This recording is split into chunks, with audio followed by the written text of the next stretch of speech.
Hello everyone and welcome back. This is Veteran Mountain Man, and I wanted to talk to you today about a topic that has been irking me a little bit, and that is the run by downvote.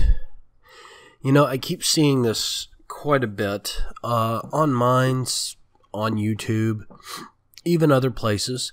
People will just downvote the content and not say another word and just run off. And you know, that to me shows a lack of courage and conviction, or a very weak will, because you're not actually willing to discuss your beliefs or your opinion or your position. Instead, you want to basically just show, oh, I disagree with you, and run off. Never say why you disagree, never try to advance the discourse, just, you're wrong, and gone.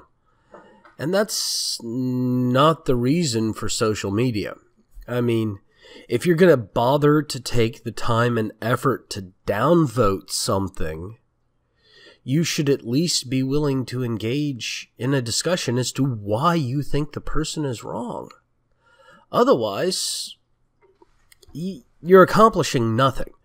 A downvote without actual feedback accomplishes diddly.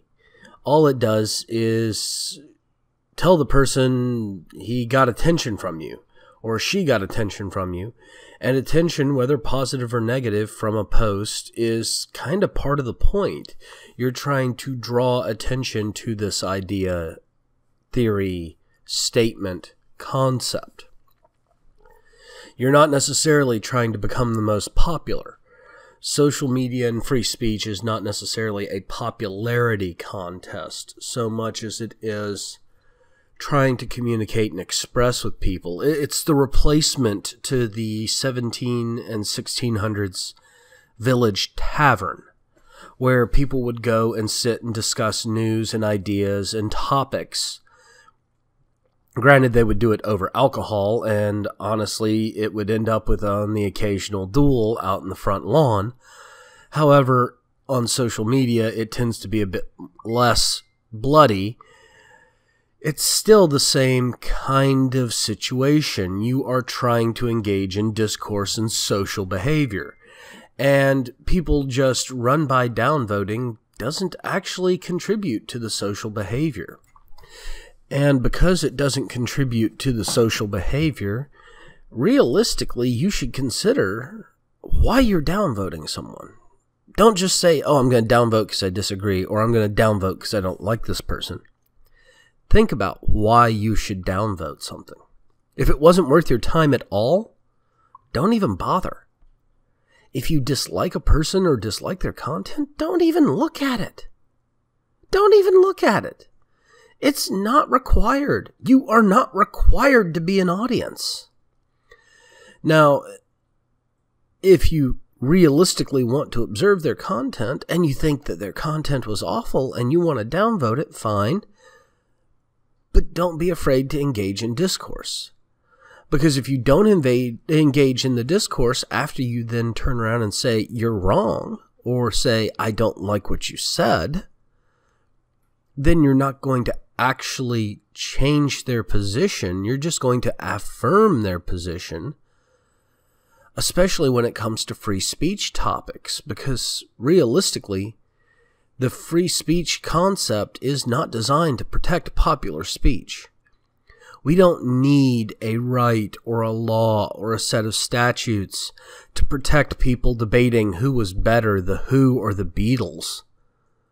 We need free speech protection for people saying things that are unpopular, including discussing the fact that many of the topics of the day or many of the social constructionist theories are wrong, or that certain political methodologies, ideas, and aspects are wrong, or that collectivism is wrong, or that certain aspects of religion are wrong.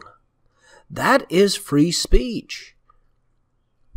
Free speech is only needed to be protected because it's not easy to hear, and it requires you to think.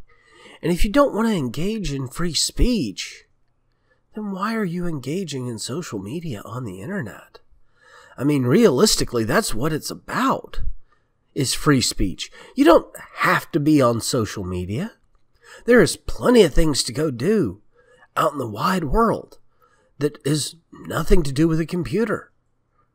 There are books to read, activities to go do, food to cook, clothes to wash, jobs to go to, family and friends to spend time with. Shoot, even television to watch if that's your thing.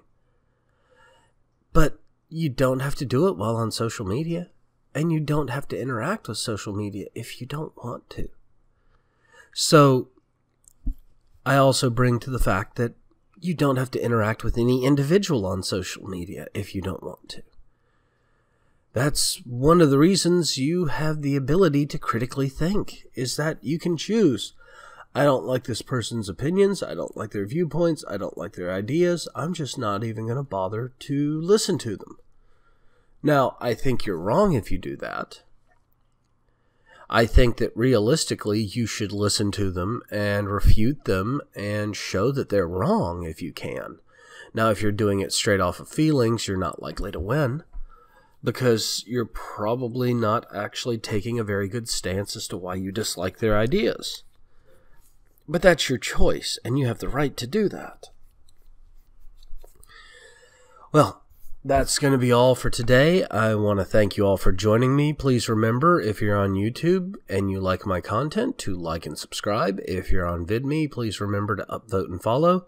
Don't forget, you can engage in discourse with me in the comments section below, or on Minds.com or Patreon in my accounts. I respond to everyone. Thank you all again, and have yourselves a great day.